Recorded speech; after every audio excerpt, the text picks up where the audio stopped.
गढ़ महाराजा नाजायज मुनाफाखोर, रेट लिस्टें दुकानों के सामने न अवीजा करने वाले हो जाएं तैयार।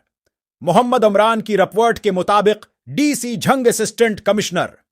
अहमदपुर सियाल के हुक्म पर माह रमजान के शुरू होते ही तहसील अहमदपुर सियाल में प्राइस कंट्रोल टीमें मुतहर्रिक। Doctor Ghulam Mustafa Tahir price control magistrate ने गढ़मोड़ पर अचानक विजिट किया।